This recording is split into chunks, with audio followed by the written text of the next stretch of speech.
கோடை காலத்தில் ஏற்படும் காட்டுத்தீயை கட்டுப்படுத்த வனத்துறை அலுவலர்களுக்கு பயிற்சி அளிக்கப்பட்டுள்ளதாக அமைச்சர் பொன்முடி தெரிவித்துள்ளார்.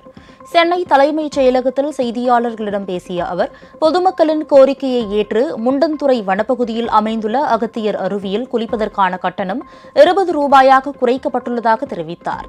வனத்தில் உள்ள விலங்குகளுக்கும் பாதுகாப்பு அளிக்க வேண்டும், இயற்கையும் பாதுகாக்கப்பட வேண்டும் என்பதில் முதலமைச்சர் உறுதியாக உள்ளதாகவும் அவர் கூறினார்.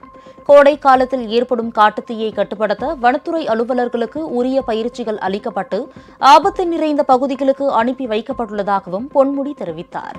வனத்துறை அதிகாரிகளுக்கெல்லாம் பயிற்சி கொடுத்து அங்கேயே சென்று அந்த மாதிரி பகுதிகளில் அந்த மாதிரி எந்தெந்த பகுதிகளில் ஆபத்து நிறைந்த பகுதிகளாக இருக்கின்றனோ அவை இந்த பகுதிகளுக்கெல்லாம் ஆட்களை அனுப்பி அதையும் செய்து கொண்டிருக்கிறோம். ஆகவே தமிழக முதலமைச்சர் அவர்களை பொறுத்த வரையிலே வனத்துறையில் இருக்கிற விலங்குகளும் பாதுகாக்கப்பட வேண்டும், இயற்கையும் பாதுகாக்கப்பட வேண்டும்.